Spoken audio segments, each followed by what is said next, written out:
ஆமாம், உன் பெயர் என்ன? சாரங்கபாணி. வேலையெல்லாம் முடித்துக் கொண்டுதான் மேலே பார்த்துக் கொண்டிருந்தாயா? இல்லை மன்னா, பார்த்துக் கொண்டிருந்தேன்.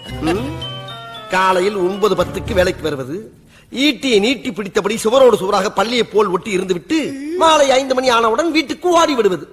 இடையில் 1 மணி நேரம் உணவு விடுமுறை வேறு. 5 அறிவு ஜீவன் போல் உங்களுக்கெல்லாம் ஒரு வாழ்க்கை. கேட்டால் அரசாங்க உத்தியோகம் என்று வெளியே பீத்திக் கொள்வது.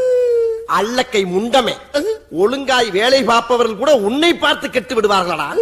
மாதம் பிறந்தால் சம்பளம் வாங்குறாய் அல்லவா? என்ன நோம் மன்னா, இனிமேல் உனக்கு வெட்டி சம்பளம் கொடுக்க முடியாது. மன்னா, என்னை வேலையை விட்டு தூக்கி விடாதீர்கள் மன்னா. அப்படி என்றால் உனக்கு ஒரு பரிகாரம். என் கேள்விக்கு விடை சொல்லு. கேளுங்கள் மன்னா. தட்டானுக்கு சட்டை போட்டால் குட்டை பயில் கட்டையால் அடிப்பான், அவன் யார்? தட்டானுக்கு சட்டை போட்டால் தட்டானுக்கு எப்படி மன்னா சட்டை போடுவது? ஓஹோ, மன்னனிடம் நீ கேள்வி கேட்கிறாயா? மன்னா, நான் பிள்ளை குட்டிக்காரன் மன்னா. இதற்கு இது பதில் இல்லையே. இல்லை மன்னா, அவனுடைய ஆண்மையின் பெருமை பற்றி பேசிக் கொண்டிருக்கிறான்.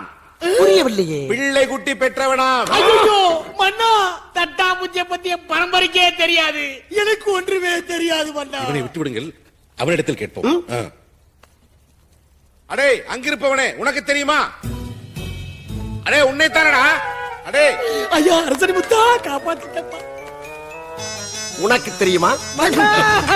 சத்தியமா எனக்கு தெரியாது மன்னா. அவரிடம் கேட்போம்.